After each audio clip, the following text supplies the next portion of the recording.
Network, host of the African History Network show. I'm a talk show host, researcher, lecturer, writer, and historian. So it is Friday, September 25th, 2020, and we are live. Hope everybody's doing well, best we can. These are crazy, crazy times. We're dealing with coronavirus, and we're dealing with a madman in the White House who's getting worse day by day. But I wanted to talk about this this study. I posted this article on Thursday, September 24th. And it's a new study that came out from Citigroup Bank. And it documents how racism has cost the U.S. economy $16 trillion, okay, in lost revenue, all right? And it ties right into the history and conditions of African Americans. And also, it should serve as a wake-up call for people who want to deny racism exists, deny systemic racism, people like Donald Trump. And some of his supporters, things like this, okay? So everybody share this broadcast on your social media platforms. We're broadcasting on my Facebook fan page, The African History Network, The African History Network. Also on my YouTube channel, Michael Imhotep, I-M-H-O-T-E-P, I-M-H-O-T-E-P. On YouTube, follow me on Facebook and YouTube. Turn on notifications so you know when we go live also. All right. Then African American business owners, post the name of your business here on the thread of the broadcast. We'll let you know how you can advertise with the African History Network. We have a few ad slots left. Current promotion: buy 1 month, get 2 months free. All right, so let's jump into this here. So I saw an article from CBSNews.com. I monitor about 35 different news sources on a daily basis. Even when I'm on the road, I do a lot of reading. If you look at the articles that I post on our Facebook fan page, The African History Network, The African History Network, you see they come from a variety of news sources. So I read articles from CBSNews.com, also Black Enterprise, and then also a good article from National Public Radio, NPR.org, dealing with this study. Well, if we look at the article from CBSNews.com, this is racism has cost the U.S. 16 trillion Citigroup fines, okay? And this is over the last 20 years. This isn't the last 200 years. This isn't since slavery ended. This is the last 20 years. So America could have been $16 trillion richer if not for inequities in education, housing, wages, and business investment between African Americans and white Americans over the past 20 years, new research concludes. Okay, we're looking at inequities in education, housing, wages, and business investment. Now, all this ties into policies, laws, okay, regulation, government. All this ties into this.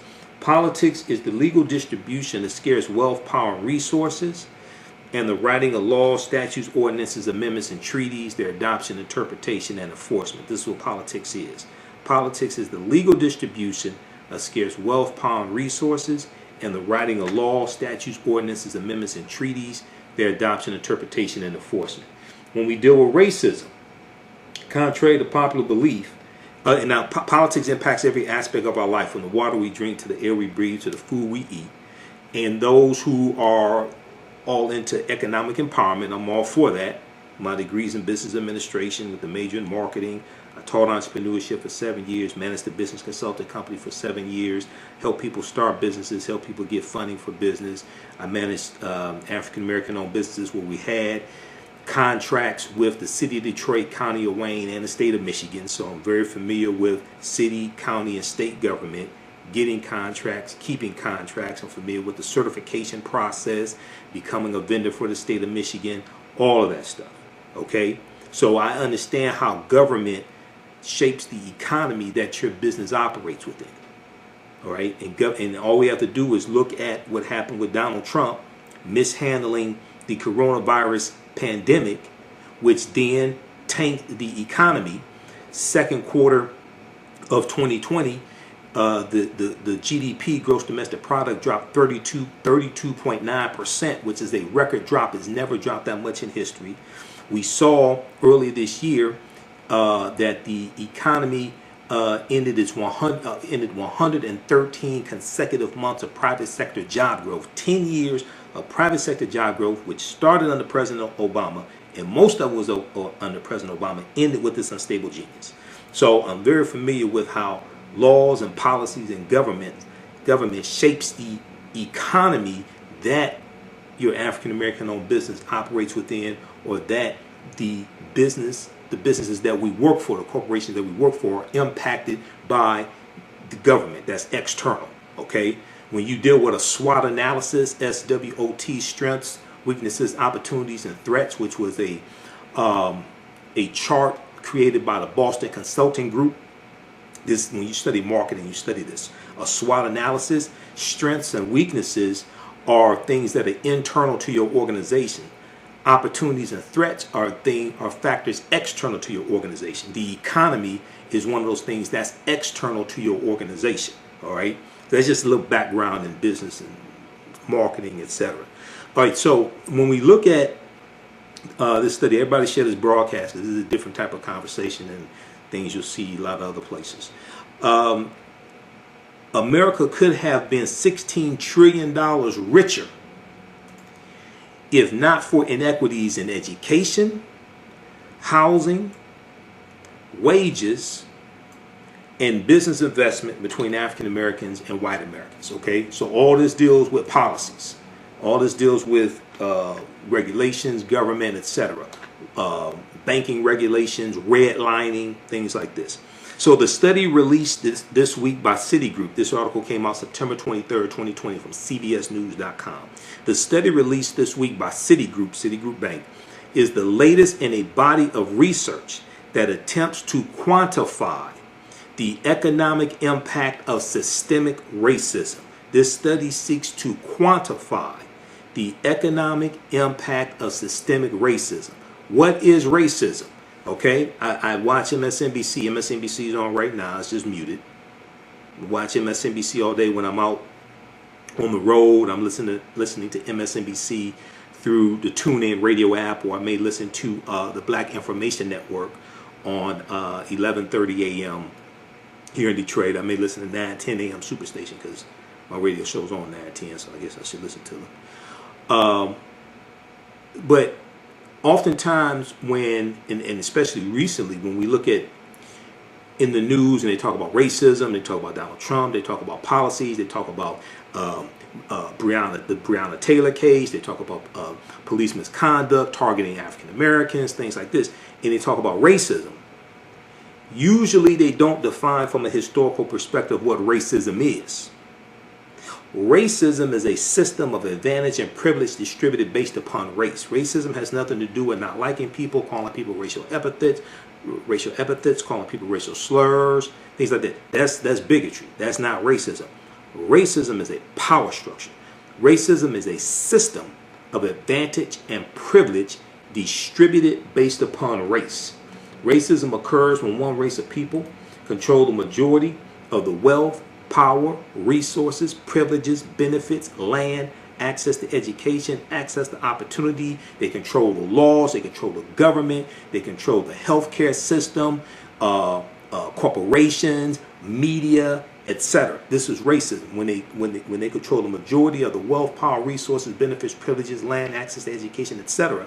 And they use that to marginalize, subordinate, and do harm to another race of people.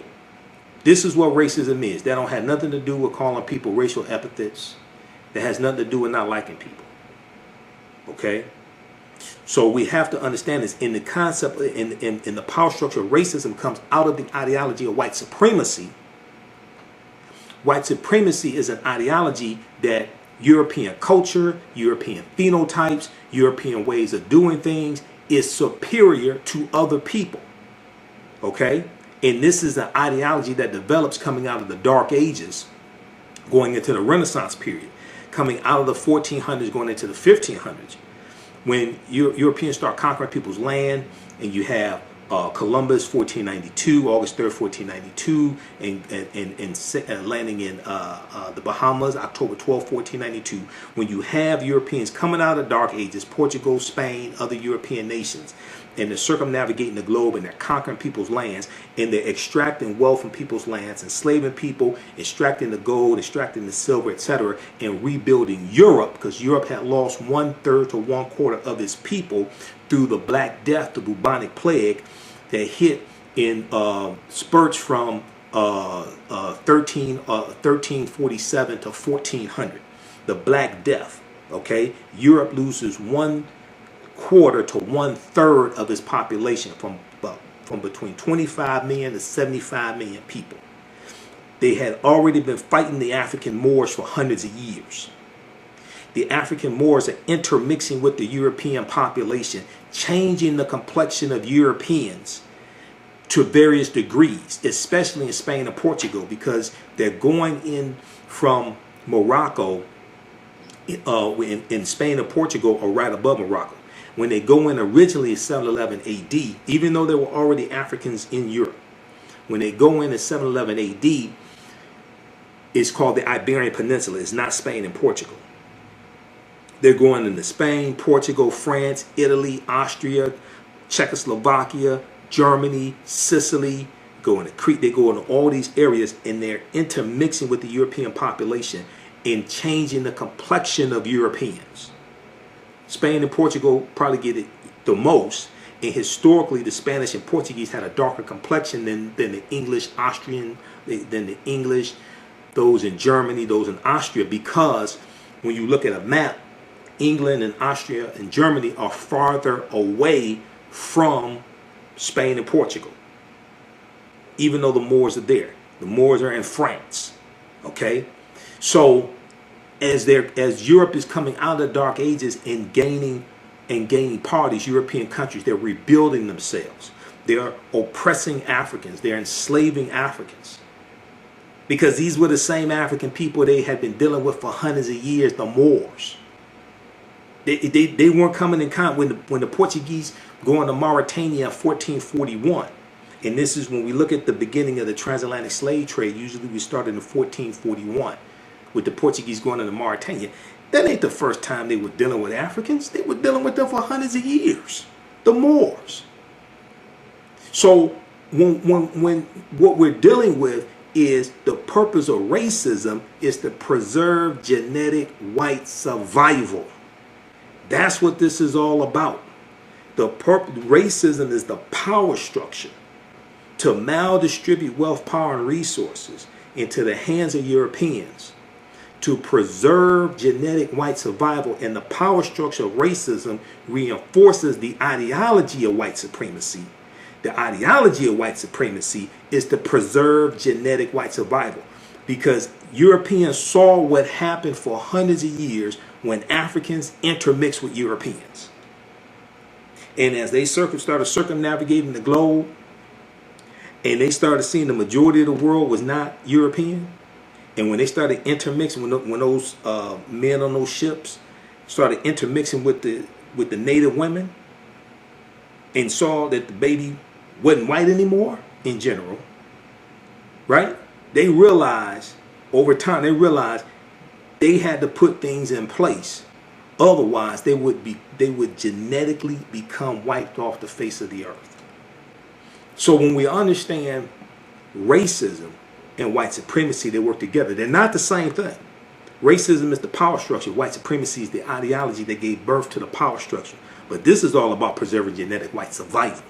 If you don't understand that, and you think racism is about calling people at the N-word, calling people racial epithets, not liking people, then you don't understand racism or white supremacy. Okay, now I encourage people to read these two books. It's a number of books to read. One, you can read this also, Nile Valley Contributions to Civilization by Tony Browder. Nile Valley Contributions to Civilization by Tony Browder. Browder's a brilliant brother, brilliant historian, archaeologist. He's a friend of mine. He's in Hidden Colors, and he's also in what's the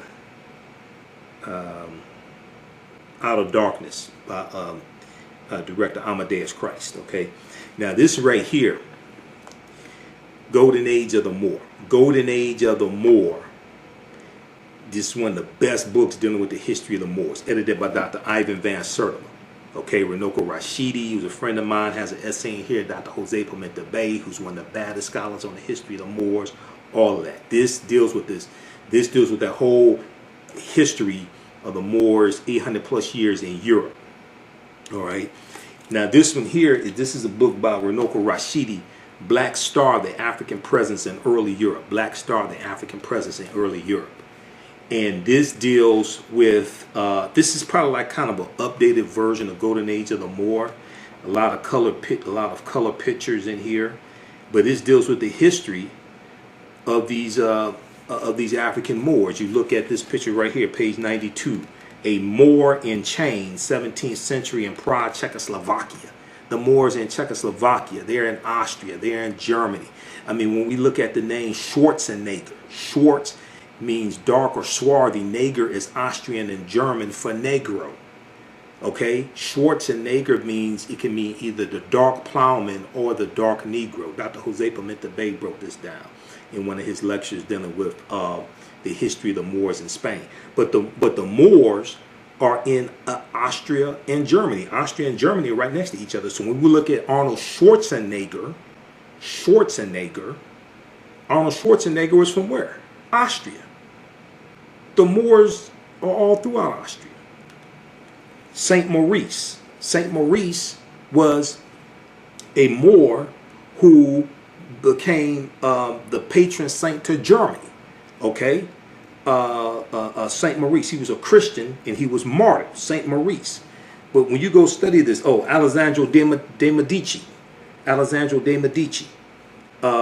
He was called Il Moro, I-L-M-O-R-O. He was the Duke of Florence, okay, ruler of Florence from 1530 to 1537. This is page 92. All right, so when you go now, this right here, I've dealt with this in some of my lectures. So we know the Black Madonna and Child. The Europeans are worshiping the Black Madonna and Child, which is a copy of Osset Isis and Heru Horus, which then becomes transformed as the Black Madonna and Child.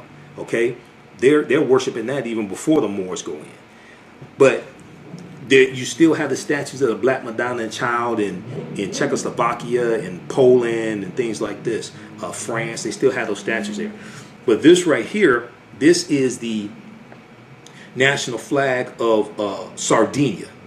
Okay, and it has 4 Moors' heads on it. The national flag of Sardinia, which is an Italian island. If you look at the national flags of Sardinia and Corsica, these islands, they have Moors' heads on their national flags. And because the Moors were in those areas, and the Moors were conquered, and it was a monumental effort to conquer them. So they're putting them on, these Europeans are putting them on those national flags. Originally, when you look at them here and you see they have a bandana, right? Originally, the bandana was a blindfold to signify that they were prisoners. But because of tourism and being politically correct, things like this, they turned the blindfold into a bandana. But the Moors were conquered. So when you study now this right here also, coat of arms of Pope Benedict XVI with the head of a Moorish king. All right, this right here, this is page 91 of Runoko Rashidi's book, Black Star, the African Presence of Early Europe. All right, so see, when you study books like this, now this is history before the transatlantic slave trade. So one of my teachers, Professor Kabahaya Kamene, talks about how to understand the existence of something, you must first understand the pre-existence of existence. To understand the existence of something, you must first understand the pre-existence of existence. So we can't start the transatlantic slave trade in 15th century. You got to go back hundreds of years before that. To understand white supremacy and racism, you got to understand the history of the Moors in Europe. When they talk about the transatlantic slave trade, okay, the transatlantic slave trade is really Europeans getting revenge on the African Moors for what was happening in Europe for hundreds of years. The transatlantic slave trade is a continuation of these wars, of this conflict. It's a new chapter. Yes, it's a new chapter, but it's still a continuation of a story. See, the mistake that people make is they think that this was when 15th century, this is when Europeans first came in contact with African people. No, it's not. You missed the previous chapters of the story. Okay?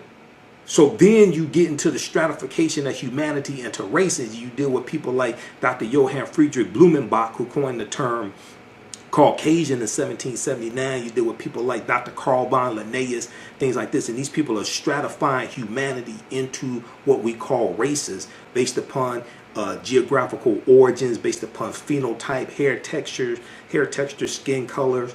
And they're attaching characteristics. And many of these characteristics can be negative characteristics. They're attaching these characteristics and stereotypes to races, but not based upon anything scientific. So when you read Post-Traumatic Slave Syndrome by Dr. Joy DeGruy, and I don't know where the hell my copy of Post-Traumatic Slave Syndrome is. I got five stacks of books in a bookcase behind me. I don't know where my copy of Post-Traumatic Slave Syndrome is. But she deals with some of this history. Okay, the origins of races. The concept of race basically evolves over the 16th, 17th, and 18th centuries. All right, so when we deal with a study like this right here from Citigroup, and it's talking about racism has cost the U.S. $16 trillion, okay, we really have to understand what it is that we're talking about and what racism is. All right, how's everybody doing? Share this, but this is a different type of conversation. All right, because I'm a different type of person. Follow me on my Facebook fan page, The African History Network, The African History Network. Follow me on my YouTube channel, Michael Imhotep, IMHOTEP. Okay, if you like this type of information, also you could donate to the African History Network, $ the AHN Show through Cash App, $ the AHN Show through Cash App, through PayPal, paypal.me/the AHN Show. PayPal.me/the AHN Show, or at our website, AfricanHistoryNetwork.com. Click on the yellow donate button. You can donate there. And all my DVD lectures and digital downloads are available there at our website. Articles I've written, things like that. And listen to the African History Network show Sundays, 9 p.m. to 11 p.m. Eastern Standard Time. We broadcast here on social media, and we broadcast. I do radio here in Detroit, 10 a.m. the Superstation, WFDF. All those shows are archived on Facebook and YouTube, and in audio podcast format. So you go to my website, AfricanHistoryNetwork.com, click on listen to podcasts, and we're on 8 different podcast platforms. Just search for the African History Network show wherever you get your podcast from. All right, because I have over 1,000 audio podcasts going back to 2010. Okay, so let's continue here. But I have to give you some of that historical foundation so we can understand this study. So we can understand what racism is in the origins of this. I have to give you that historical foundation. So the study released this week by Citigroup is the latest in a body of research that attempts to quantify the economic impact of systemic racism, which basically is racism, because racism is systemic by nature, because racism is a system of advantage and privilege distributed based upon race. Citigroup arrived at its $16 trillion figure after estimating that 1. African American workers have lost $113 billion in potential wages over the past 2 decades because they could not get a college degree. African American workers have lost $113 billion with a B billion in potential wages over the past 2 decades. We're just looking at 20 years, from 2000 to 2020. We ain't looking at that. We're not looking at 246 years of slavery. We're not looking at 400 years. We're just looking at 20 years, okay? Black workers, African American workers have lost $113 billion in potential wages over the past 2 decades because they could not get a college degree, all right? So many of us are discriminated against, don't have the money to go to college, etc., may not have the grades to go, what have you. The housing market lost $218 billion in sales because African American applicants could not get home loans. So we're dealing with oftentimes redlining when it comes to getting home loans, not having collateral, not having enough credit, which deals with a lack of generational wealth, which is systemic. Okay, one of the things, if we look at, well, let's look at the next one. About $13 trillion in business revenue never flowed to the economy because black entrepreneurs could not access bank loans. About $13 trillion in business revenue never flowed into the economy because African American entrepreneurs could not access bank loans. So we just look at the personal protect of the pandemic protection program, the loans, the PPP loans, dealing with coronavirus and how a lot of African American owned businesses were excluded from that, discriminated from that, didn't have the proper relationships with the banks, etc. Things like this are generational. Are you ready for a new black economy? Well, Happy, The Role of Economics in the Development of Civilization, is a brand new documentary that will set you on a new path of knowledge and enlightenment. The Happy film gives viewers a snapshot of our economic history from the dawn of civilization right up until today. The underlying theme of the film is the interrelationship between the three essential components of economics, politics, and culture. Happy brings together the brightest and most prolific minds in the fields of psychology, history, business, and politics, such as Dr. Leonard Jeffries, Professor James Small, Dr. Julian Malveaux, Dr. Zahi Hawass, and Jabari Osazi, and more. Together, they deliver a message of cooperative economics, financial independence, and a pride that we can all be inspired by. The film is on sale now. It's streaming on all digital formats, or for DVD, please visit Happy, H-A-P-I, happyfilm.com. Use offer code HAPPY, AHN, for a 10% discount. The revolution will not be televised. It will be digitized, coded, and branded. Don't let your young person get left behind. Join Tech Core 2 on Saturday, September 26, 2020 in their 6th straight year, providing tech, STEM, science, technology, engineering, and math, coding, and Saturday classes. Tech Core 2's mission is to develop a technology pipeline program for urban youth from kindergarten to college to career entry. Tech Core 2 offers 9 different tech classes for students in grades kindergarten through high school, including computer programming, coding, gaming, hip-hop and STEM, and video production. All classes are online with live instruction. To register or for more information, please visit techcore2.org. That's techcore, the number 2.org, or give them a call at 215-879-6701. That's 215-879-6701. Don't forget to grab your $10 discount with promo code TAHN Fall 2020. Just to give you, even though this is outside of the 20-year period, just to give you some historical background information on this. When we look at policies that help to maldistribute wealth, power, and resources in this country, one of the biggest policies that did that came out of the New Deal. Now, even though there were some good things in the New Deal that benefited African Americans, a lot of the way the policies, a lot of the way the resources were put into the hands of various states set up discrimination against African Americans. Okay, so we look at the New Deal during World War II, President Franklin Delano Roosevelt, and we see that you're going to see the creation of the Social Security Administration in 1935. We see the Minimum Wage Act created in 1935. If you read this book here, How White Folks Got So Rich, The Untold Story of American White Supremacy, this helps to break down in a concise book all those policies that help to maldistribute resources. But when we look at the GI Bill, the GI Bill is going to be government issue. The GI Bill is going to be one of the policies of the New Deal, and it was the last policy of the New Deal that is going to change the landscape of higher education in this country. And the 1.2 million or so African American veterans who fought in World War II, they're going to largely be shut out of the benefits of the GI Bill.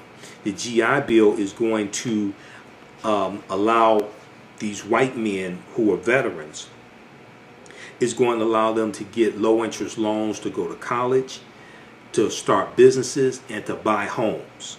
Low interest loans to go to college, start businesses, and buy homes. Okay?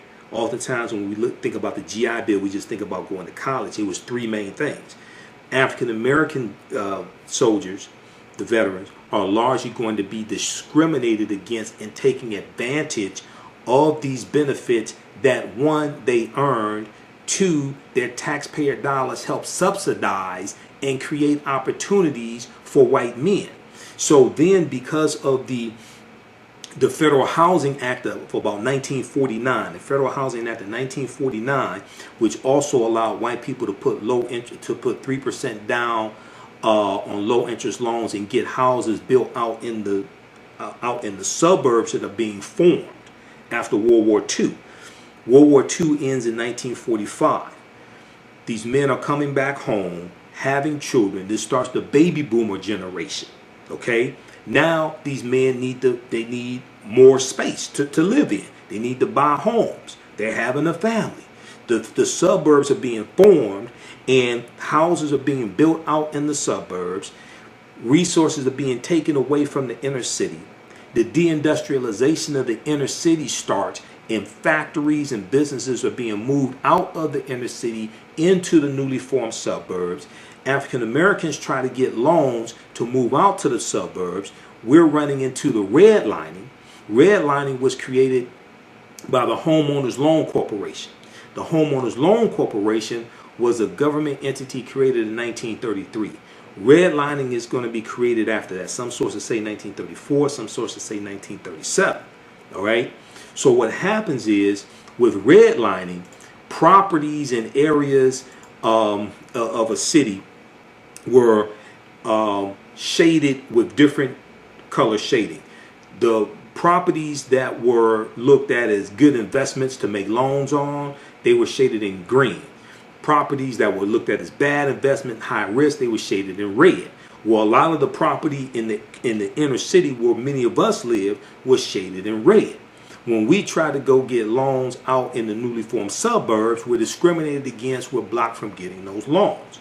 When these white men and white families are allowed to buy these homes in the newly formed suburbs, the homes are allowed to accumulate wealth, accumulate in value, so they accumulate wealth. Okay? And then you have the U.S. Interstate Highway Acts in 1952 and 1956 that drive about 41,000 miles of interstate highway all across the U.S., and they run through many of our communities. They ran through Black Bottom and Paradise Valley right here in Detroit, wiped out about 300 businesses, displaced hundreds of African Americans, maybe thousands, displaced homes, etc. We're going to see this take place all across the country. The expressways are running from the downtown district in the inner city out to the suburbs. Okay? And then you have the factories and businesses being moved out of the inner city into the suburbs. And then we're being locked, we're being trapped in the inner cities. Then this is when you see African Americans becoming mayors of these cities now, because white flight has already started. A declining in tax base has started, like in Detroit. Detroit had this, so a lot of people are under the misconception that white people started leaving Detroit when Mayor Coleman Young became mayor January 1974. No, white people were leaving going back to the early 60s, okay, even before then. Detroit had in 1961, Detroit had its first budget deficit. It had like a $16 million budget deficit, something like that. The Detroit Rebellion hits in 67. White people are leaving before then. Okay, you had like about 300,000 people, white people, who already left Detroit by 67. Okay, so a lot of people blame that on Mayor Young. Now, white people kept leaving when Mayor Young became mayor, but you know, it's a myth in Detroit. Mayor Young ran the white people out of Detroit. No, they were already leaving before he even became mayor.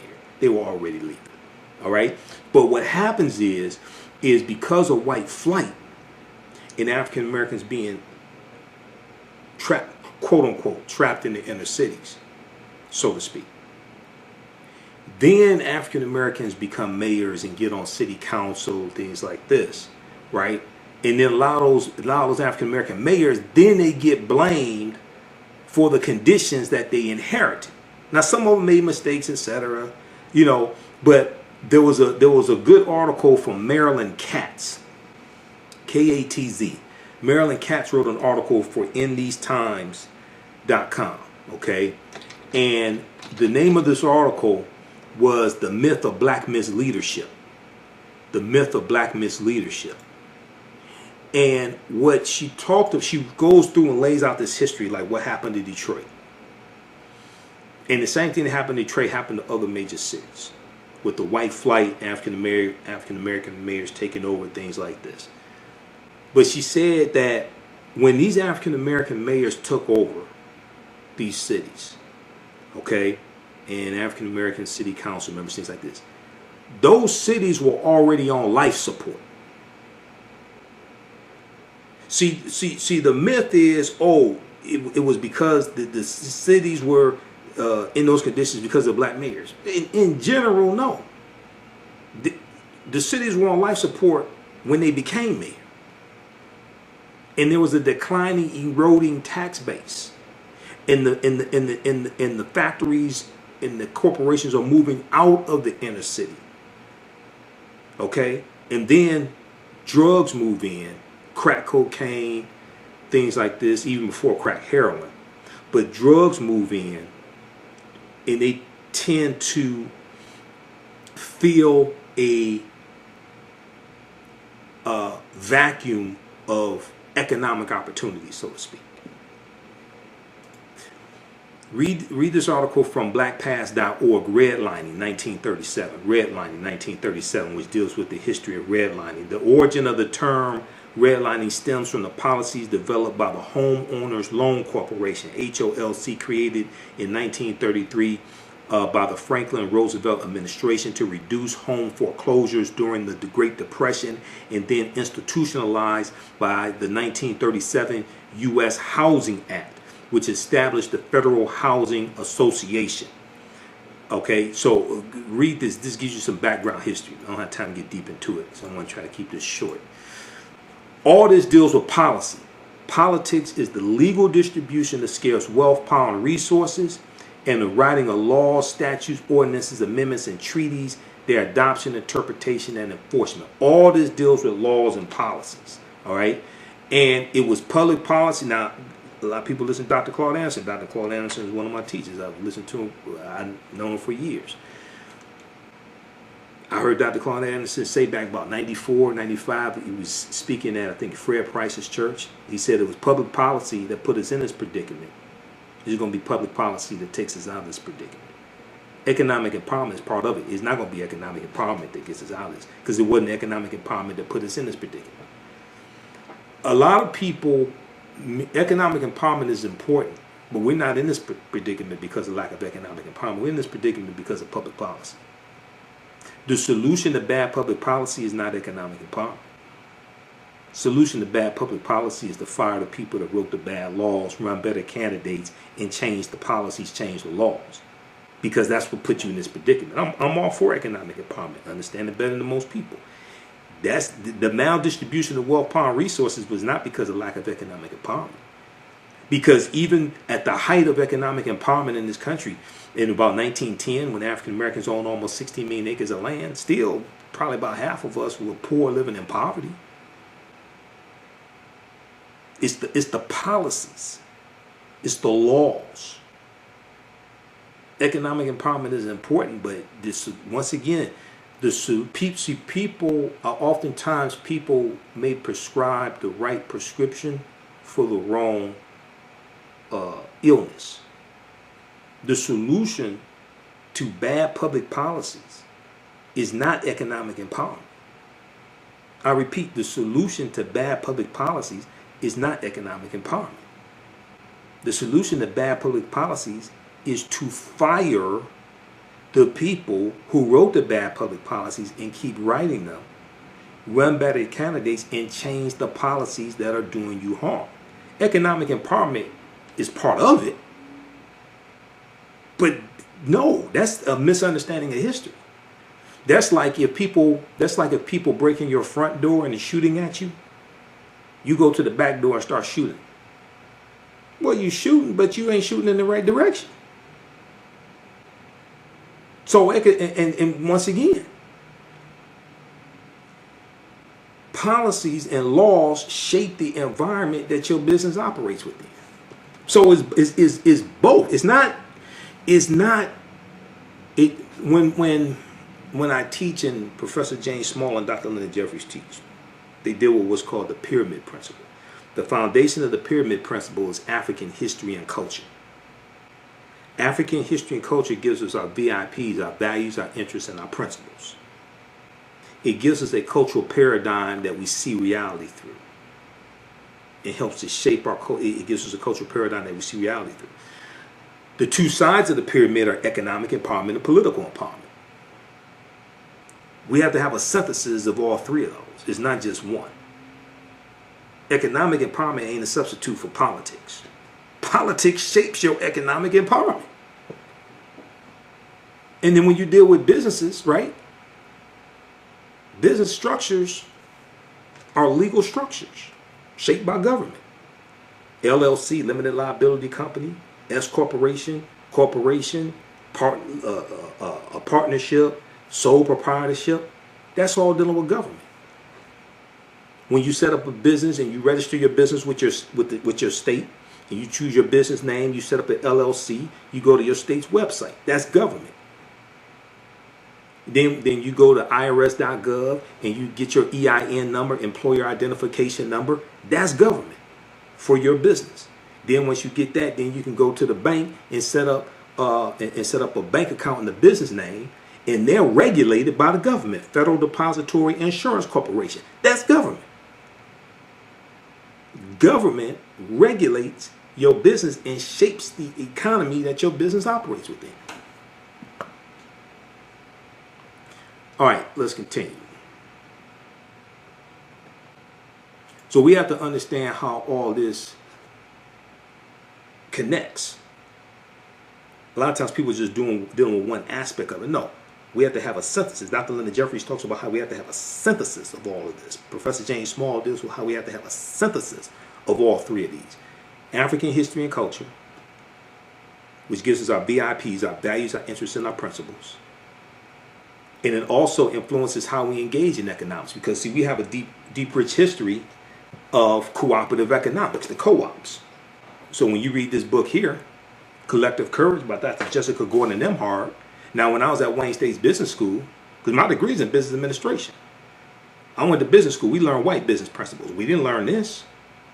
See, African people, we have a deep, rich history in business, in the co-ops, the cooperative economics, which are principles we brought with us from Africa. But many of us went to white business schools, learned white business principles, and brought white business principles back to the African American community and tried to use them in the African American community. And they don't work in general for the community. They may work for your family, but in general for the community, it's entirely different. When you deal with things like the Color Merchants Association, created about 1928, coming out of the National Negro Business League, which was founded in 1900 by Booker T. Washington. And the Color Merchants Association is teaching black grocery store owners how to compete with the chain stores, the AMPs and the Kresge's, things like this. And it's teaching them better accounting principles. It's teaching them better marketing strategies. They're buying their product, their produce in bulk, so they get better economies of scale. Okay, this is the Colored Merchants Association. When you study things like the Colored Farmers Union, created in Texas in 1886, and they grow to about 1.2 million members. You're talking about in 1886 to about 1901 or so. And they have to disband because of the attacks by white supremacists. Because when you study our involvement in cooperative economics, a lot of those co-ops, and Dr. Jessica Gordon Nimhart deals with this, and I interviewed the sister back in about 2014, and there was an interview she did with Vice.com, I think it was. She talks about how one of the reasons why we don't hear a lot about the co-ops and our deep, rich history in cooperative economics is because a lot of those co-ops had to disband because they were being targeted by white supremacists. They were violent attacks, or people were being killed. Okay, so what happens is when you break up the co-ops, you help to break up the cooperation. Because for the co-op to be successful, African Americans have to cooperate. But if you don't understand this history, then you just absorb white business principles and try to apply them to the African American community. In general, they don't work. You can learn marketing and accounting and things like this. When you study history like this, it's entirely different. This is an example of values, interests, and principles. This is our foundation. Our history engaging in economic empowerment is different than a lot of white people's history. But when African American children go to white business schools, or they may go to a business school at an HBCU, and they're still operating based upon white business principles. Not saying all HBCUs, business schools do this. I'm giving you an example. When they bring back those white business principles to the African American community, okay, you're dealing with something different. Now, people mean well. They don't have this history. Luckily for me, when I was in business school, I was also studying African history. All right, so I had a different understanding of the information. But check out this book by Dr. Jessica Gordon Nimhart. You read this, this is something on a whole nother level. We were using the co-ops during slavery to raise money to buy people out of slavery. You're going to have co-ops like the Free African Society, founded in 1787. All right, most of this history people don't know. All right, let's continue. How's everybody doing? Everybody share this broadcast on your social media platforms. This is a different type of conversation. Follow us on our Facebook fan page, The African History Network, The African History Network. Follow us on our YouTube channel, Michael Imhotep, Imhotep. All right. Let me see something here. Let me see if we could pull up this article dealing with cooperative economics by Dr. Jessica Gordon Nimhart. Was that Vice or Vox? Which one was that?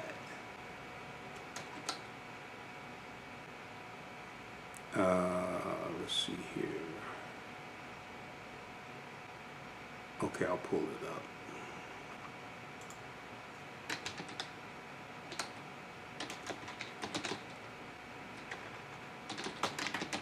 I need to interview that sister again. That sister's deep. All right.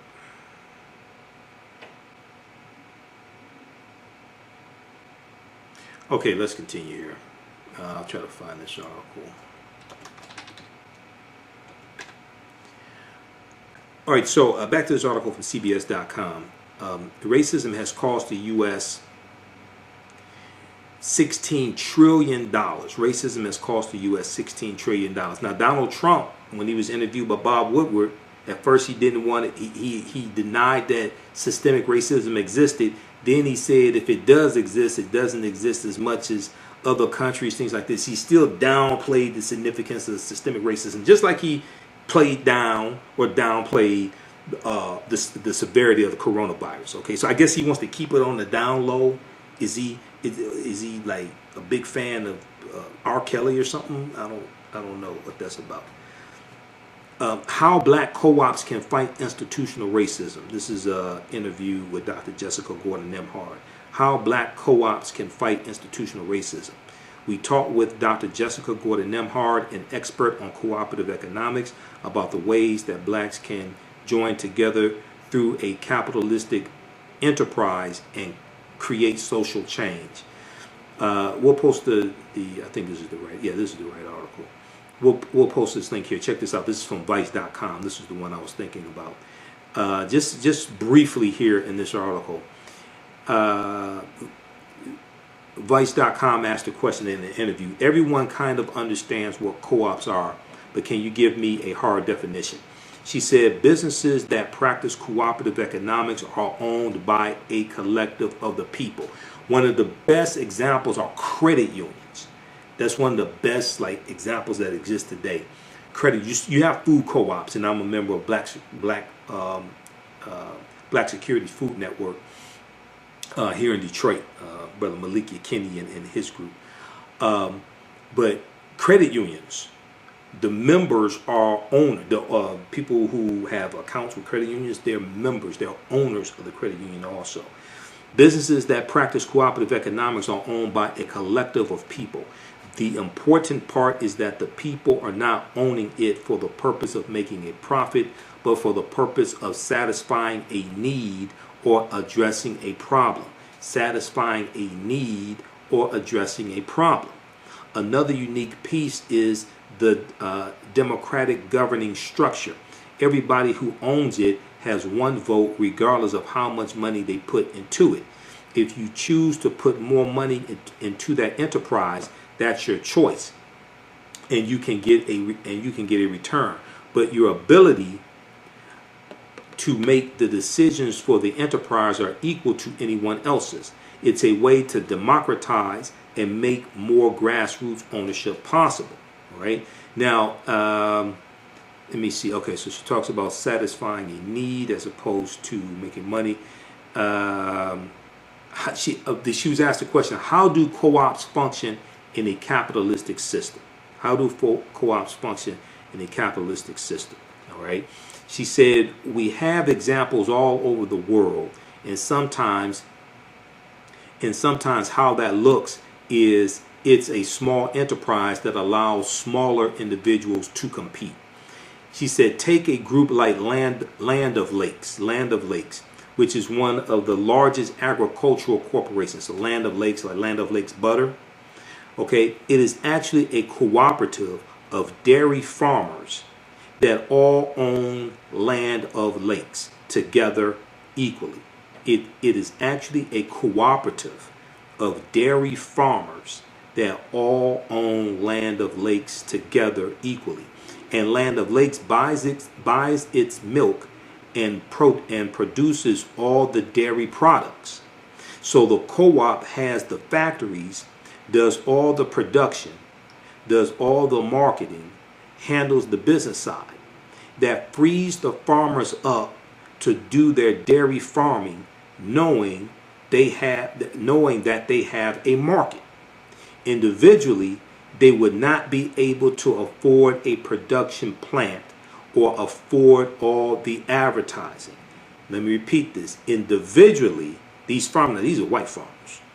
Individually, they would not be able to afford a production plant or afford all the advertising. But owning it all together, the individual farmers can now afford to compete. So we have a history of cooperative economics. Cooperative economics is not black capitalism. That's something different. But a lot of people don't know that this history exists. Okay? So she was asked the question, what role has cooperative economics played in black communities in the U.S.? What role has cooperative economics played in black communities in the U.S.? So she said, African Americans have engaged in some form of collective economics throughout our entire history in America. Okay, now she's probably talking about slavery because we've been here at least 51,700 years. And this was our land stolen from us. So when you read The First Americans Were Africans, Documented Evidence by my friend Dr. David Imhotep, and his new book should be out any week now. I have to call him. He emailed me a few days ago. I had to get back in touch with him. This book documents the African presence in South America, Central America, and North America, going back at least 56,000 years ago in South America, but at least 51,700 years ago in the land that we call the United States of America, specifically in South Carolina, the Khoisan, who come from Southern Africa and who are the ancestors of the Anu and the Twa, the short-statured Africans. Okay, they go all around the world, but they were here. We African people were here in this land before Native Americans, the people who we call Native Americans, even came into existence. Okay, that's a whole nother conversation. But even though we were here going back at least 51,700 years ago, and you have Asians who come to this land around 3000 BC, the Asians and the Africans intermix, and their offspring are who we call Native Americans. And when you look at old black and white photographs of Native Americans, these are usually a darker skinned people. Okay, even though all that took place, that does not mean the transatlantic slave trade did not happen. The transatlantic slave trade happens also. You have to understand the chronology of like the last 50,000 years of history. Okay, so to understand the existence of something, you must first understand the pre-existence of existence. So going back to this article from Vice.com, then we'll go back to the one from CBS News. African Americans have engaged in some form of collective economics throughout our entire history in America. Sometimes it was tilling kitchen gardens on Sundays when we weren't working as enslaved people and sharing the produce. Sometimes it was putting in dues to bury loved ones. Okay, because you're going to have these benevolent societies that are going to raise money to bury loved ones and things like this. You're going to have some societies that raise money to buy people out of slavery. By the 1700s and 1800s, we had more formalized systems of collective economics that were more enterprise driven, like insurance companies and collective farming, because African people were coming from communal societies. We're coming from society. So if you read books by Dr. Ishaka Musa Barashango, Dr. Ishaka Musa Barashango wrote, I have it here somewhere in one of these stacks, African People and European Holidays of Mental Genocide. African People and European Holidays of Mental Genocide. And when we look at the principle, when we look at the Nguzu Saba, the 7 principles of Kwanzaa, and we look at Ujima, collective work and responsibility, okay, is talking about African people working together in our societies, collective work and responsibility. So Dr. Shaka Musa Barashango talked about how traditionally African people spent like 1/3 of the year in celebration. He said because we worked together and got the work done, so we had time for celebration. So that ties into Ujima, okay, collective work and responsibility. Then the 4th principle, Ujamaa, cooperative economics. All right, these are all African principles that are part of Kwanzaa to reconnect us to African history, African principles, reconnect us to those values, interests, and principles that give us our foundation. Revitalizing, restorative, indulgent, essential. Crea's Love Butter Raw Shea Butter Collection. How do we know if our skin products are truly delivering all of the health benefits they should? Crea's Love Butter is a thoughtful combination of hand-selected ingredients designed to enhance the level of your skin's health. Crea's Love Butter is an ideal gift for health-conscious loved ones and is a pleasure to both give and receive. They've harnessed the restorative powers of raw shea butter and infused it with their love and passion for revitalizing skin that you will undoubtedly feel from the first use. Visit their website today, creatslovebutter.com. CREAS, createslovebutter.com. Put your skin in the game. Yaya Rule is a line of African print-inspired apparel catered to the black community. The pieces include t-shirts, sweatshirts, hoodies, jackets, dresses, skirts, activewear, bags, and other accessories and home decor. This brand offers a revived way for men and women to wear their black pride and honor their African heritage anywhere at any time. This apparel line is for anyone, whether you are working in the corporate world, are an entrepreneur, or an artist. Their selection will allow you to casually let your pride shine or dress it up as wanted. It is for those who have already embraced African fabrics and for those who are just getting introduced to them. Reclaim and experience a part of our culture with rich and colorful African prints. The clothing line and the accessories are available right now starting at $17.99.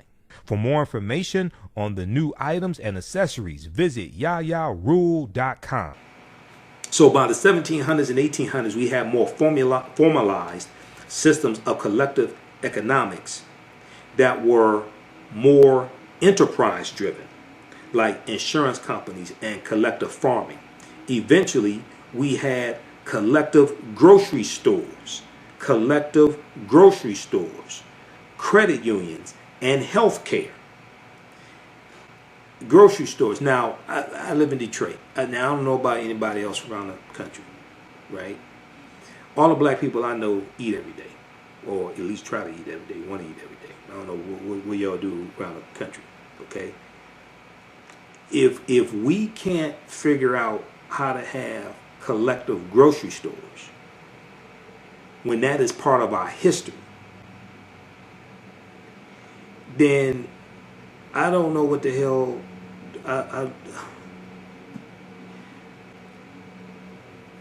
a people's history and culture teaches them how to deal with the problems of the past in the present and the future to meet the needs of the community. We have a deep, rich history of this.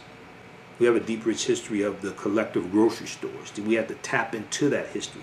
That's that foundation, the African history and culture. It's not, we don't do all this research to be like walking encyclopedias. No.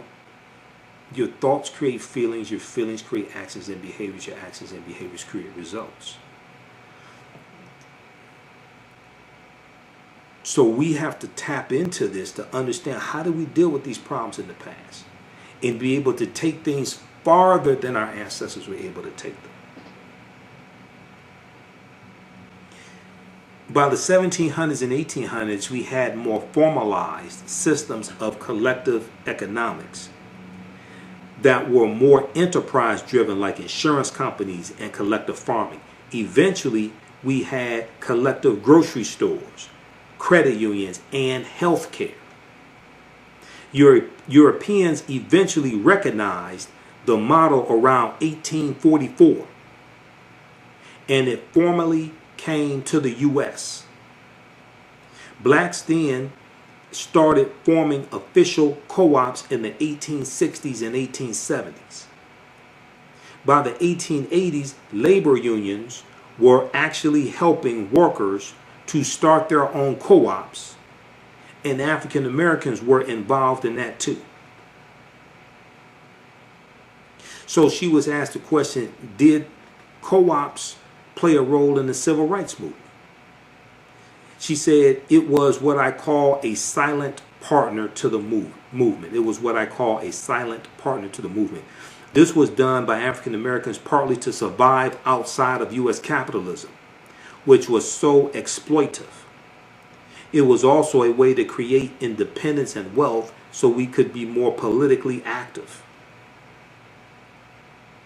So she was asked, can you tell me about the relationship between segregation and cooperative economics, the relationship between segregation and cooperative economics?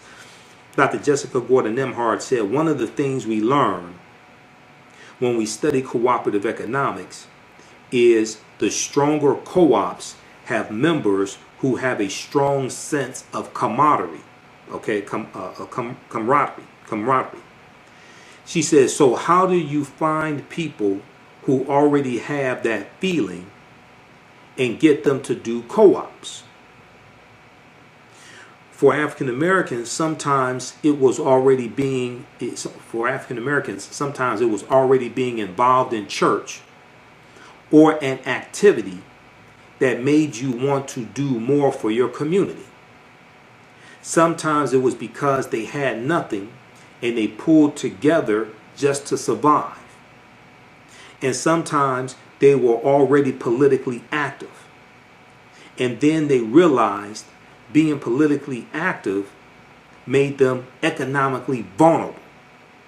Sometimes they realized being politically active made them economically vulnerable. Dr. W.B. Du Bois said that we need to self-segregate so that we can create that sense of solidarity and use an economic structure that recognizes that sense of solidarity to create economic prosperity for all of us. And from that position of strength, we can go back out to the rest of the world, either integrate if we want to, or at least demand our rights and demand equal footing. Okay, so she's talking about Dr. W.B. Du Bois. Read the rest of this article. This is from Vice.com. This is an interview with Dr. Jessica Gordon-Nemhard, who wrote the book Collective Courage. Collective Courage, A History of African American Cooperative Economic Thought and Practice. So this is an article from Vice.com, How Black Co-ops Can Fight Institutional Racism. This is from August 9th, 2016, by Sage Howard. How Black Co-ops Can Fight Institutional Racism. All right, let's see here. Let's post this link here. Also, if you want to advertise with the African History Network, email us customer service at africanhistorynetwork.com. Customer service at africanhistorynetwork.com. We'll let you know you can advertise with us. Current promotion, buy 1 month, get 2 months free. We have, I think, maybe 2 more slots available because we just brought on some new advertisers today. An African American business owners, post the name of your business here in the thread of the broadcast as well. Okay, so let's continue. So let's go back to the article from CBSNews.com. Racism has cost the U.S. $16 trillion. Racism has cost the U.S. $16 trillion. So we talked about African American workers have lost $113 billion in potential wages over the past 2 decades because they could not get a college degree. We talked about the housing market lost $218 billion in sales because black applicants could not get home loans. Also, about $13 trillion in business revenue never flowed into the economy because African American entrepreneurs could not access bank loans. Read the article from History.com. History.com. History.com is the official website of the History Channel. Read this article from June 21st, 2019. How the GI Bill's promise was denied to 1 million black World War II veterans. How the GI Bill's promise was denied to 1 million black World War II veterans. All right? This is part of the New Deal. All this deals with history. Okay, this is why it's extremely important to understand this.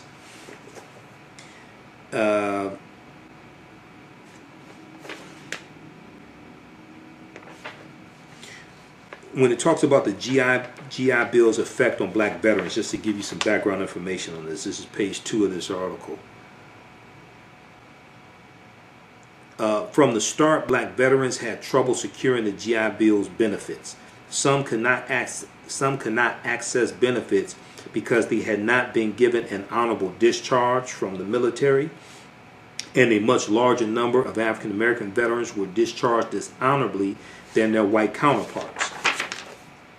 Veterans who did qualify could not find facilities that delivered on the GI Bill's promise. African American veterans in a vocational training program at a segregated high school in Indianapolis were unable to participate in activities related to plumbing, electricity, and printing because adequate equipment was only available to white students. Simple intimidation kept others from enjoying the GI Bill benefits. In 1947, for example, a crowd hurled rocks or threw rocks at African American veterans as they moved into a Chicago housing development. Thousands of African American veterans were attacked in the years following World War II, and some were singled out and lynched.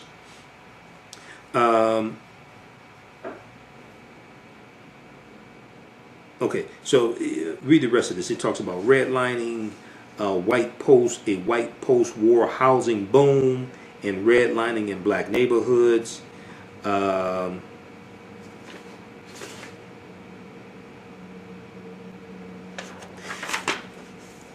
GI Bill and the racial wealth gap. The GI Bill and the racial wealth gap. The original GI Bill ended in July 1956.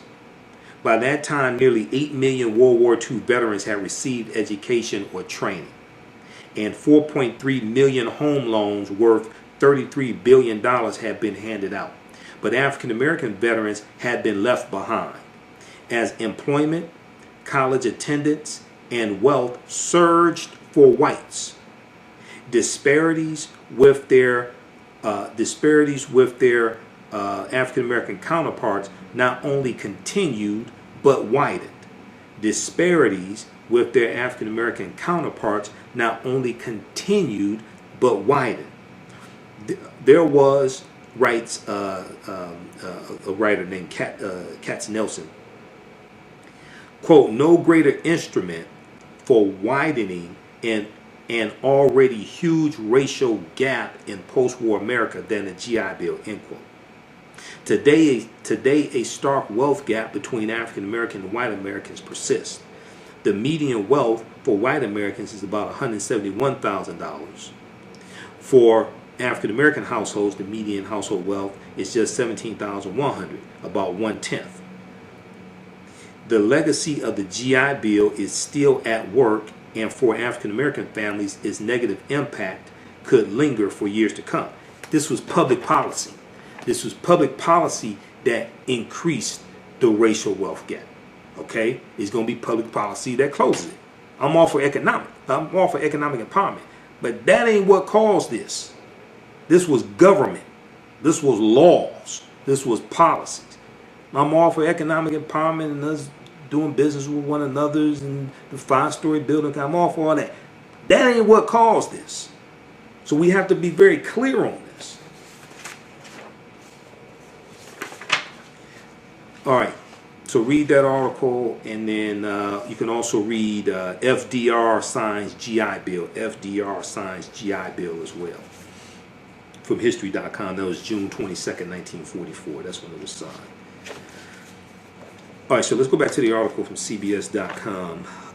Racism has cost the U.S. $16 trillion. And all this deals with policies and laws and things like this as well. So the U.S. could have $5 trillion in gross domestic product over the next 5 years if these gaps and others were closed today, the study indicated. The U.S. economy could have $5 trillion added to the GDP, gross domestic product. The GDP is about $19.5 trillion as it is now, right at about $19.5 trillion. Okay.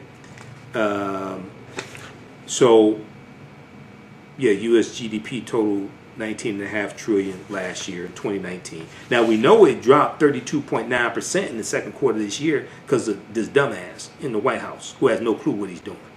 Okay, Donald Trump. This is an example of how elections have consequences. Quote, racial inequality has always had an outsized cost, one that was thought to be paid only by underrepresented groups. The Citigroup banking chair Raymond McGuire said in a statement.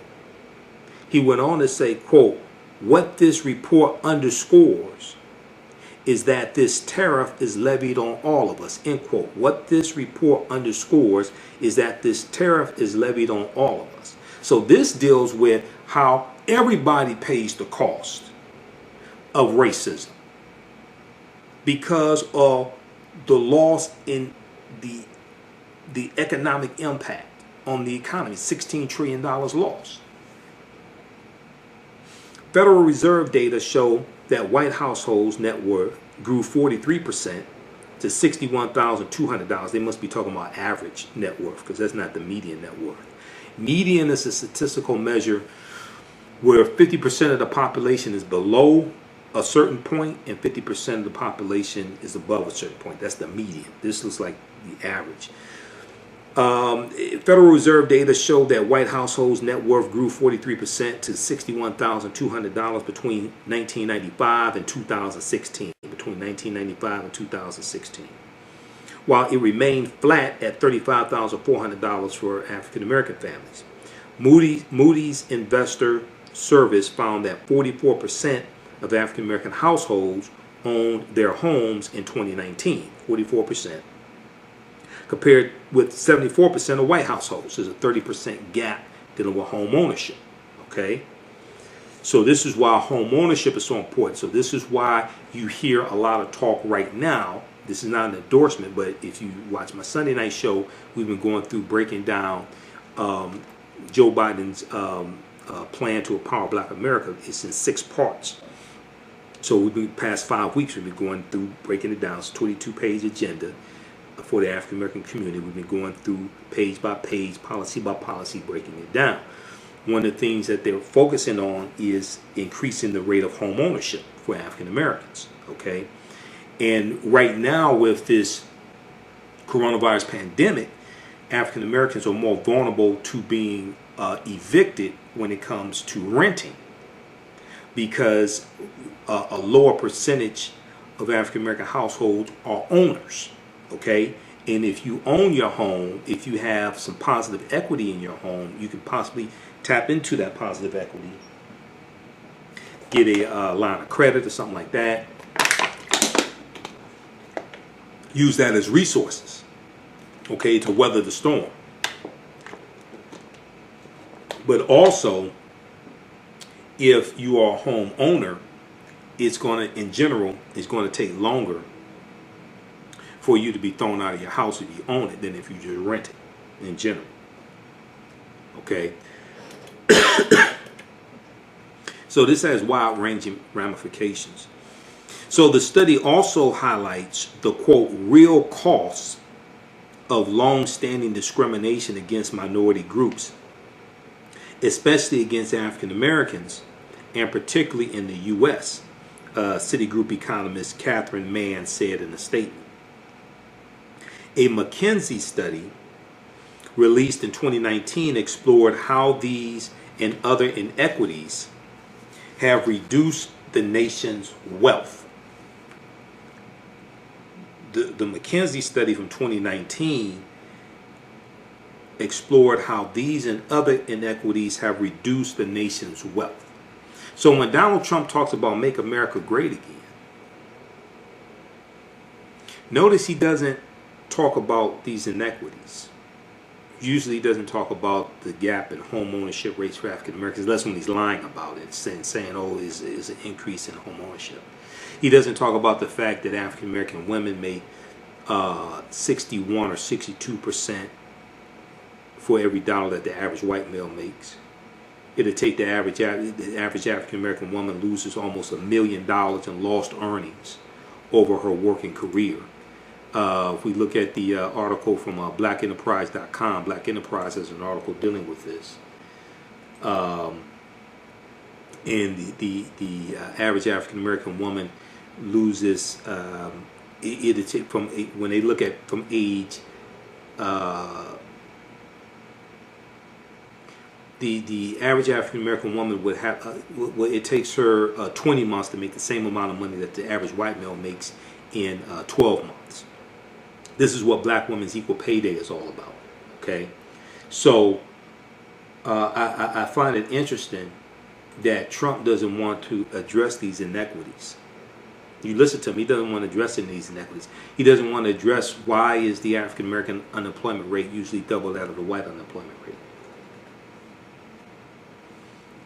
Okay, so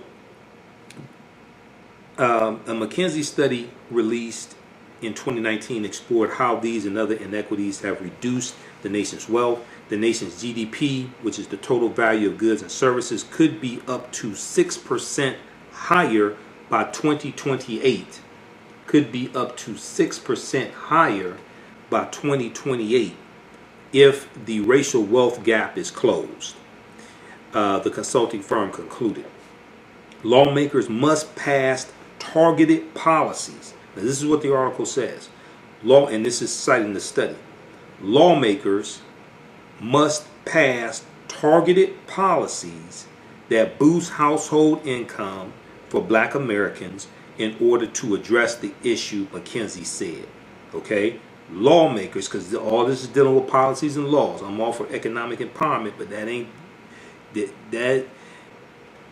If policies address these issues, then that will automatically help economic empowerment. But these conditions don't exist because of lack of economic empowerment. They exist because of bad public policies. Okay, so we have to understand the connection, because you'll prescribe, because if you don't understand this, you'll prescribe a remedy that doesn't address the root cause of the problem. Lawmakers must pass targeted policies that boost household income for African Americans in order to address the issue, McKinsey said.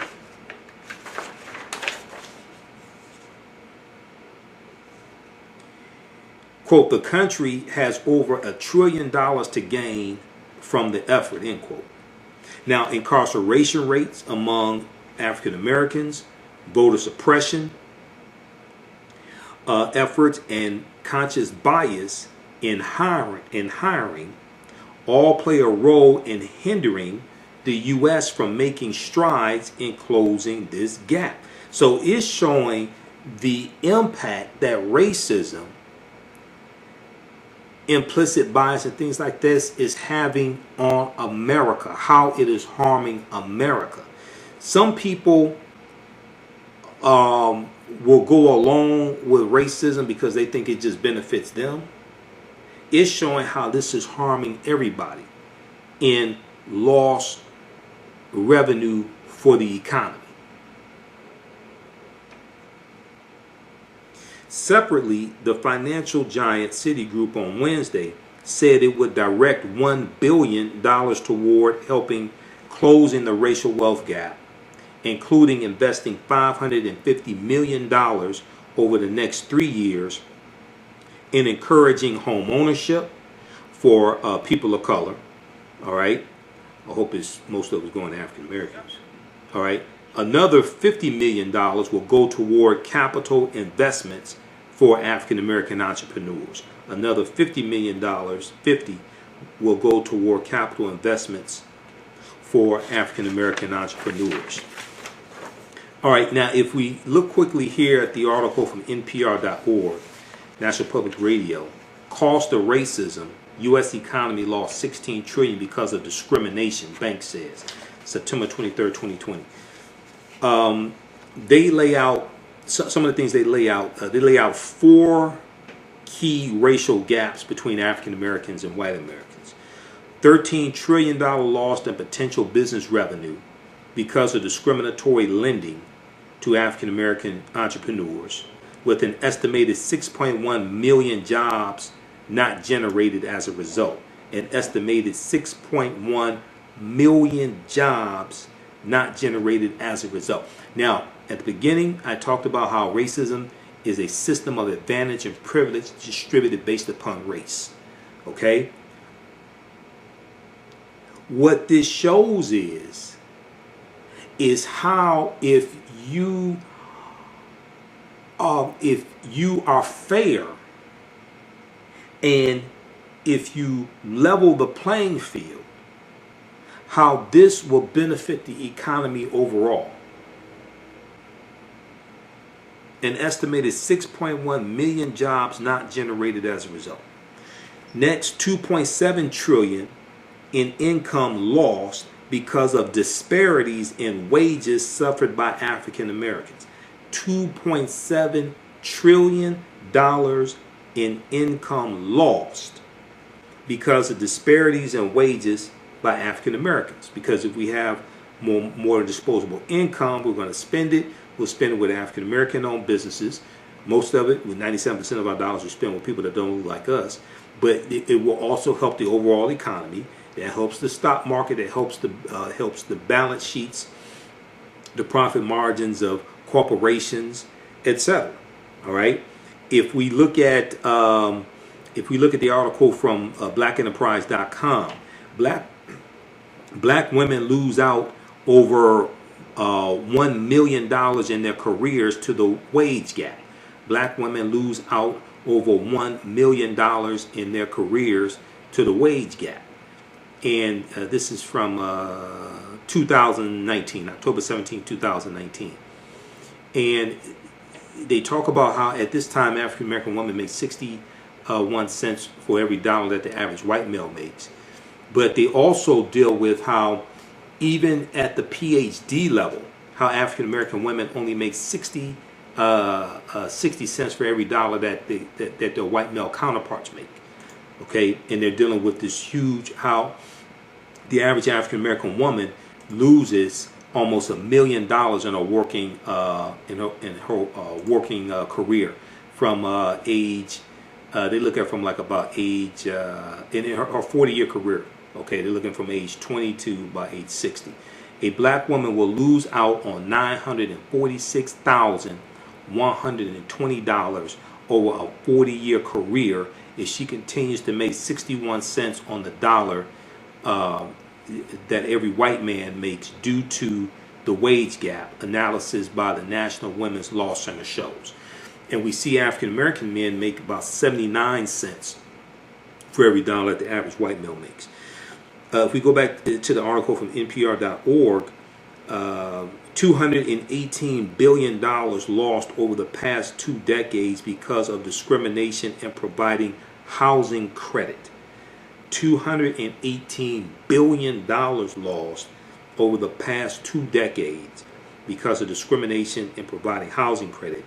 And then 90 billion to 113 billion in lifetime income lost from discrimination in accessing higher education. We talked about that in the article from CBS.com.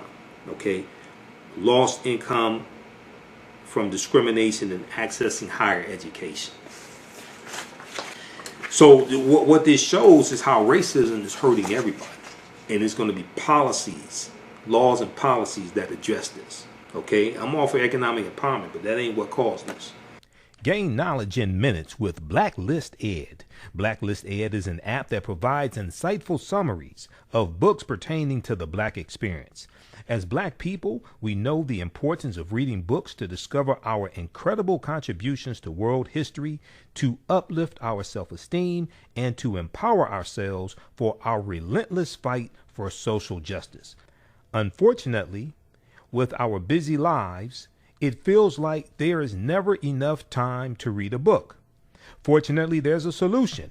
With Blacklist Ed, their app provides key insights from best-selling books about the Black experience, therefore saving you time, increasing your knowledge, and empowering yourself through inspirational and actionable ideas. You can read or listen on the go.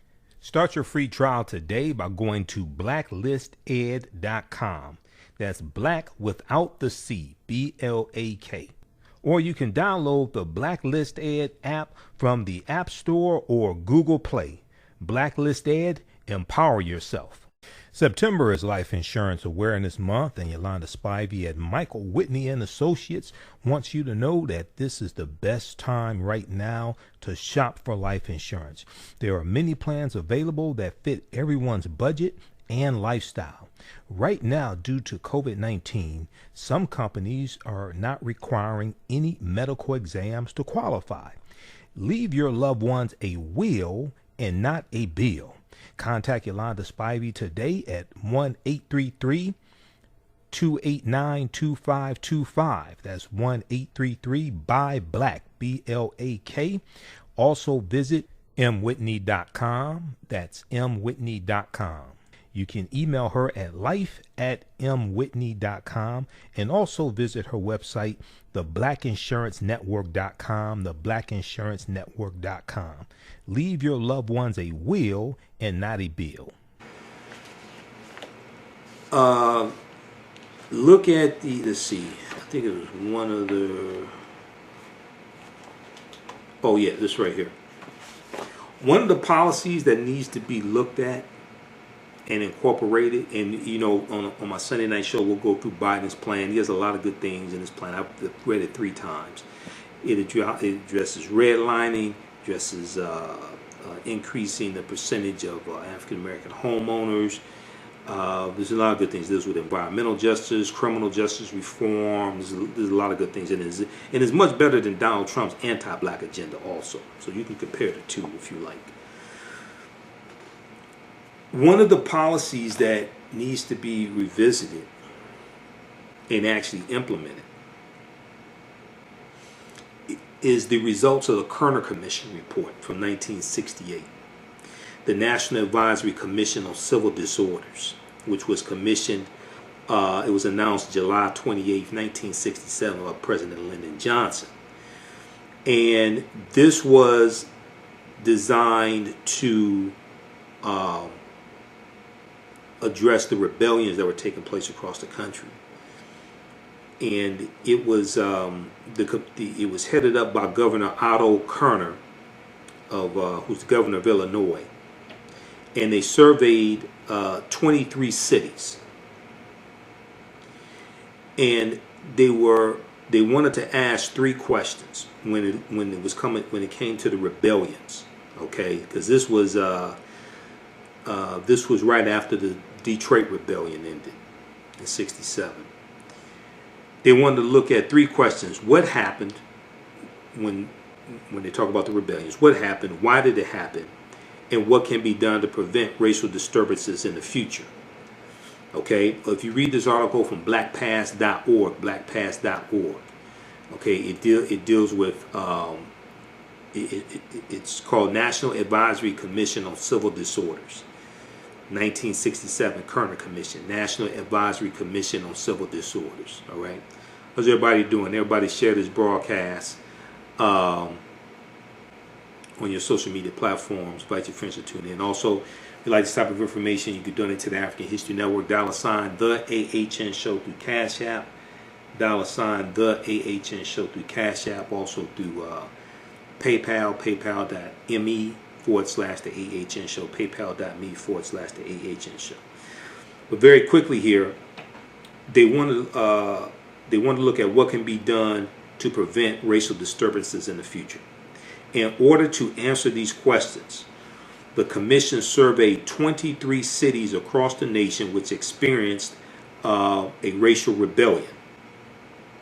They found that, because like in '67, 67 was known as the Long Hot Summer. You had 159 violent uprisings in 1967 alone. Okay, now they were not all on the level of a Detroit or Newark, New Jersey, but they happened. In USA Today, USAtoday.com has an article called "The Long Hot Summer." It's dealing with the rebellion in Newark, New Jersey. They go through and break this down. So they looked at 23 cities that had rebellions, okay, to analyze what happened and why did it happen, and what could happen to keep these disturbances, keep these rebellions from taking place. So they found that the racial disturbances were not the result of a single triggering event. The racial disturbances were not the result of a single triggering event, but that in all cities surveyed, African Americans experienced severe economic and social disadvantages compared to whites. Severe economic and social disadvantages compared to whites. Also, the report noted that the riots or rebellions were not the result of any conspiracy. Rather, they were a response to what the report identified as the racial attitudes and behaviors of white Americans toward African Americans. The racial attitudes and behaviors of white Americans toward African Americans. This report came out in 1968. In responding to why the rebellions occurred, the Kerner Commission report pointed to African Americans' frustration and feelings of powerlessness regarding extremely high rates of unemployment and underemployment. Unemployment and underemployment. Poverty, police brutality, and inadequate public services. The report continued that a largely poor black population was confined to the central cities while a predominantly white population moved out, and that the racism of white Americans was, quote, essentially responsible for the explosive mixture, end quote, leading to the uprisings. The racism of white Americans was, quote, essentially responsible for the explosive mixture, end quote, leading to the uprisings. Now, answering the question, what can be done to prevent this in the future?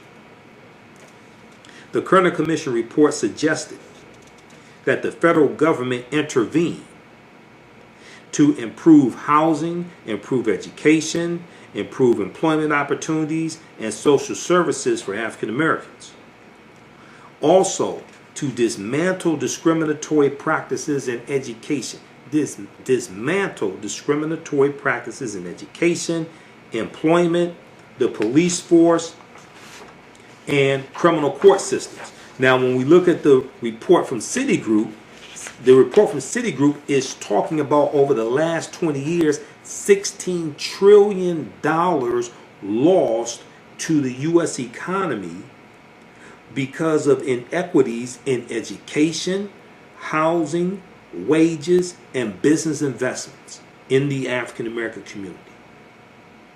Okay, so when we look at the Kerner Commission report from '68, and they're showing what's causing the rebellions, is not just impacting African Americans, is a loss overall. All of America hurt. All of America is impacted by racism. As long as racism is depicted as just hurting those black people over there that we don't want to come over here, we don't get the full perspective of how it's actually negatively impacting America. So President Johnson accepted the report, Lyndon Johnson, but did not support the conclusions, and minimal efforts were made to address the problem identified by the commission. Now, also, he's dealing with the Vietnam War at this time as well. And the Vietnam War is taking attention, a lot of attention away from the civil rights movement. 1967, March of 1967, Dr. King was interviewed for 26 minutes by NBC News, and it's on NBC News' YouTube channel. It's an excellent interview. It's called something like Beyond Civil Rights, Black Power, because Black Power was the next logical step in the civil rights movement. And the Black Power movement basically comes out of SNCC, Student Nonviolent Coordinating Committee, in 1966. And if you watch the interview that I did with Dr. Hassan Kwame Jeffries, who's a nephew of Dr. Leonard Jeffries, he's an associate professor of history at Ohio State University. And he was also on the advisory board that put together this study here that everybody should download and use. Everybody should download this, use this with your children, use this with your children's teachers, schools, etc. Teaching Hard History American Slavery, Teaching Hard History American Slavery from the Southern Poverty Law Center. This study documents how the history of slavery is being incorrectly taught in our schools, and it gives all different types of recommendations to better correctly teach the history of slavery. Now, Donald Trump needs to read this, okay? Because we saw, if you saw my Sunday night show, we talked about how Donald Trump is attacking the New York Times 1619 project, even though the 1619 project is flawed, and I talked about that. Go watch my Sunday night show from September 20th, 2020. 1619 project is flawed, but it should not be attacked by a sitting president. If you read the article from AtlantaBlackStar.com, our youth will be taught to love America. Trump vows to restore patriotic education in schools to counter the narrative that nation is wicked and racist. Okay, he doesn't want to deal with the history of slavery. He doesn't want to talk about slavery, anything like that. And he wants to attack the 1619 project. He threatened to, in California, he threatened to defund the school districts in California that are using the 1619 project to teach students, because there's a curriculum around the 1619 project also. Okay, so check that out and listen to the Sunday night show as well. If you read so when the 50th anniversary of the Kerner Commission report happened in 2018, people were revisiting it.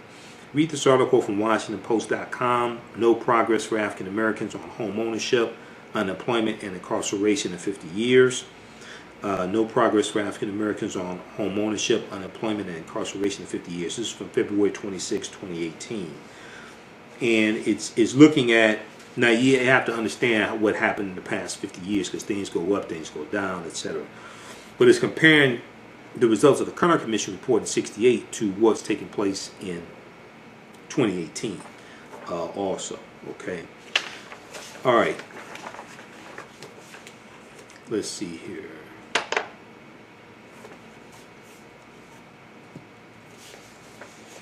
All right, just a minute here. Let's see what else we have. Okay, and then when we tie in education and higher education, etc., then we tie into crushing student loan debt for African Americans as well.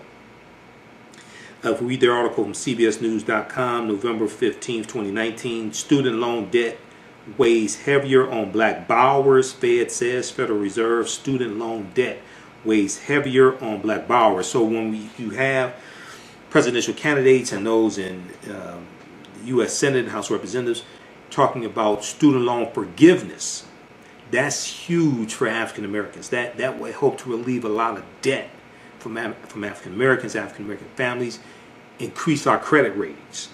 Okay, so we could buy a home at a lower interest rate, buy a car at a lower interest rate, buy property at a lower interest rate. Okay, so read that article on time to get deep into that. I've talked about that before. But that gives, when you relieve student loan debt, that's more money that we can use to buy a home, start a business, invest in stocks, buy land, etc. Okay? That has a huge impact on our families and our communities.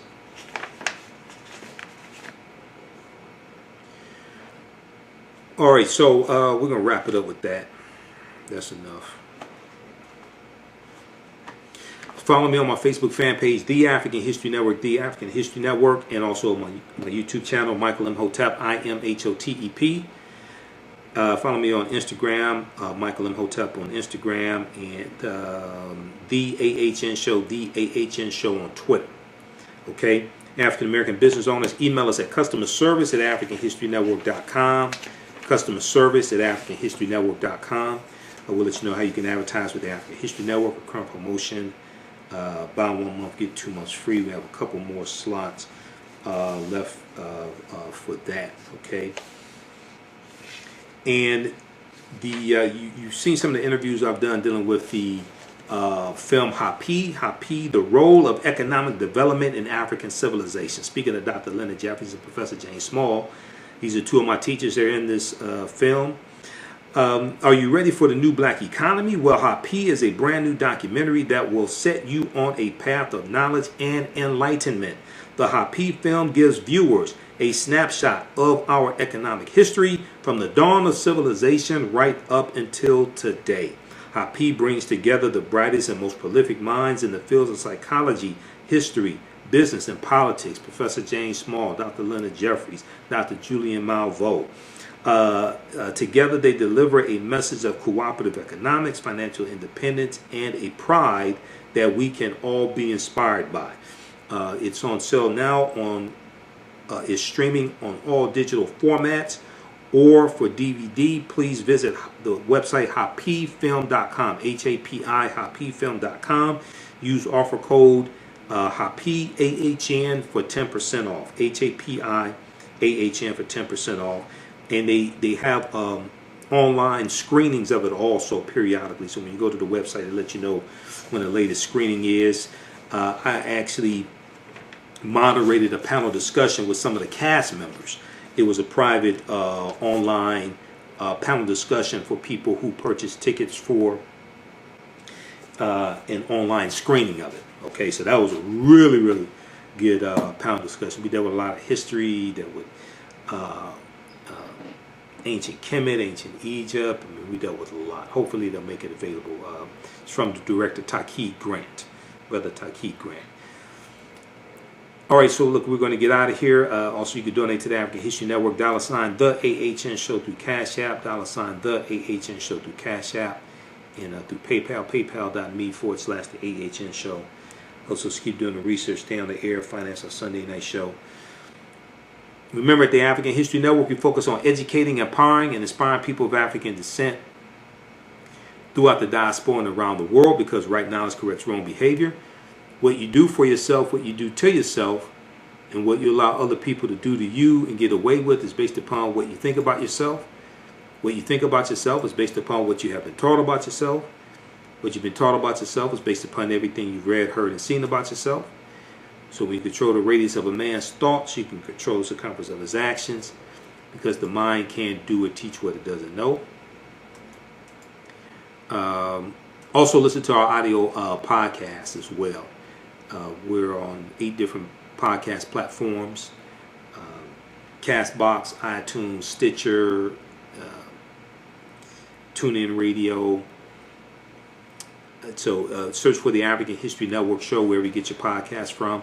Then also go to our website, AfricanHistoryNetwork.com, AfricanHistoryNetwork.com, and click on listen to podcasts as well. Okay. All right, so we're going to get out of here. Remember, right knowledge corrects wrong behavior. It's not over till we win. Wakanda forever. We'll talk to you next time. Peace. The revolution will not be televised. It will be digitized, coded, and branded. Don't let your young person get left behind. Join Tech Core 2 on Saturday, September 26, 2020 in their 6th straight year, providing tech, STEM, science, technology, engineering, and math, coding, and Saturday classes.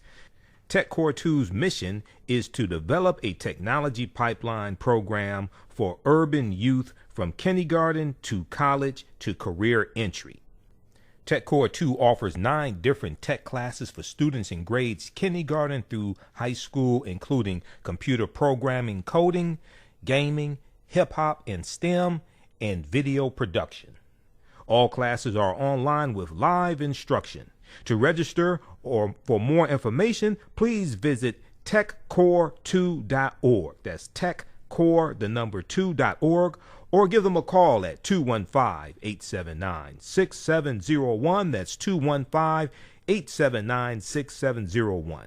Don't forget to grab your $10 discount with promo code TAHN Fall 2020.